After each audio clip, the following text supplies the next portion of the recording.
Welcome to my channel. ఇవాళ మనం తెలంగాణకు సంబంధించిన జూన్ మంత్ కరెంట్ అఫైర్స్ని చూద్దాం. ఈ క్రింది వాక్యాలను పరిగణించుము. ఏ. రాష్ట్రంలో మహిళా శక్తి తొలి క్యాంటీన్లను మంత్రి సీతక్క సచివాలయంలో ప్రారంభించారు. బి.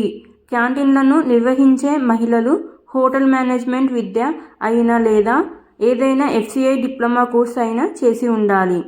సి. బీహార్లో 2018 నుండి విజయవంతంగా కొనసాగుతున్న దీదీకి రసోయ్ స్కీమ్ తరహాలోనే వీటిని నిర్వహించనున్నారు. డి.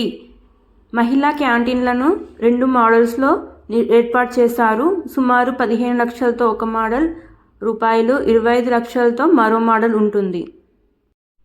పై వాక్యాలలో ఏవి సరైనవి? 1. AB మరియు C. 2. A మరియు C. 3. AB మరియు C. 4. AC మరియు D. The correct answer is 4. AC మరియు D. సో మనకు క్యాంటీన్లను నిర్వహించడానికి మహిళలు ఎటువంటి కోర్స్ చేయవలసిన అవసరం లేదు. సెకండ్ క్వశ్చన్, ఈ కింది వాక్యాలను గమనించండి. ఏ. అంతర్జాతీయ మెడిటెక్ సంస్థ ఒలింపిక్స్ ఆపరేషన్ హైదరాబాద్లో తన పరిశోధన అభివృద్ధి కేంద్రాన్ని ఏర్పాటు చేయనుంది. బి. దీనికోసం HCL టెక్నాలజీతో వ్యూహాత్మక భాగస్వామ్యం కుదుర్చుకుంది. పై వాక్యాలలో ఏది సరైనది? 1. A మాత్రమే. 2. A మరియు B. 3. B మాత్రమే. 4. A మరియు B రెండు కావు. The answer is 2. A మరియు B. థర్డ్ క్వశ్చన్, తెలంగాణ రాష్ట్రంలోని ఏ అభయారణ్యం ATR పరిధిలో ప్లాస్టిక్ వస్తువుల వాడకాన్ని నిషేధిస్తున్నట్లు అటవీశాఖ ఇటీవల తెలిపింది? Option A Kawal tiger reserve, option B Amrabad tiger reserve, option C Eturunagaram అభయారణ్యం, ఆప్షన్ డి ఆదిలాబాద్ పెద్దపుల్ల ATR. The correct answer is option B Amrabad tiger reserve. Fourth question, ఈ కింది వాక్యాలను గమనించండి. ఏ. తెలంగాణ రాష్ట్రంలోని అన్ని సంస్థలు శాఖలు తెలంగాణ సంక్షిప్త పదాన్ని తప్పనిసరిగా TSకి బదులుగా TG అని రాయాలని CS శాంతికుమారి మే 17న ఉత్తర్వు జారీ చేసింది. బి.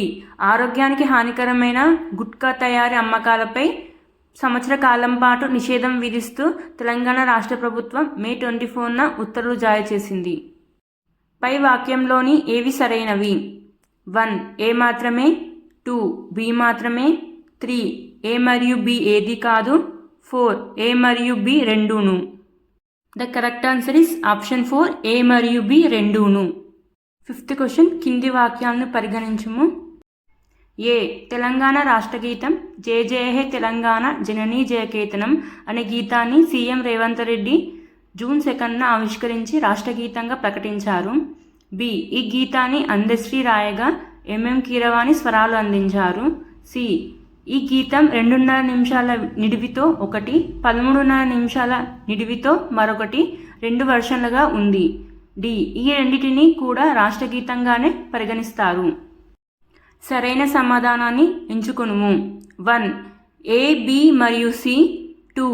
A, C మరియు D. 3. A మరియు B మాత్రమే. 4. పైవన్నీ సరైనవే. The correct answer is 4. పైవన్నీ సరైనవే. సిక్స్త్ క్వశ్చన్, ఈ కింది వాక్యాలను పరిగణించుము. ఏ. ప్రభుత్వ పాఠశాలల్లో మౌలిక వసతుల కల్పనే లక్ష్యంగా అమ్మ ఆదర్శ పాఠశాల కమిటీలను ఏర్పాటు చేయాలని ప్రభుత్వం నిర్ణయించింది. బి. అమ్మ ఆదర్శ పాఠశాల కమిటీలో ఆయా పాఠశాలలో విద్యనభ్యసించే పిల్లల తల్లులు సభ్యులుగా ఉంటారు. పై వాక్యాలలో ఏది సరైనది? 1. A మరియు B. 2. B మాత్రమే. 3. A మాత్రమే. 4. పైవేవి కావు. The correct answer is 1. A మరియు B.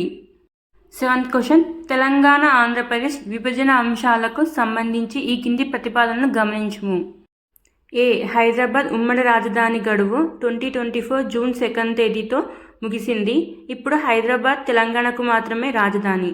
బి. విభజన చట్టం సెక్షన్ 8 ప్రకారం హైదరాబాద్ ఉమ్మడి రాజధాని ప్రాంతంలో పౌర రక్షణ బాధ్యతను గవర్నర్కి అప్పగించారు. ఈ గడువు అయిపోవడంతో రాష్ట్ర ప్రభుత్వం చేతికి ఈ బాధ్యత అందుతుంది. పై వాక్యాలలో ఏది సరైనది? 1. B మాత్రమే. 2. A మరియు B రెండూను.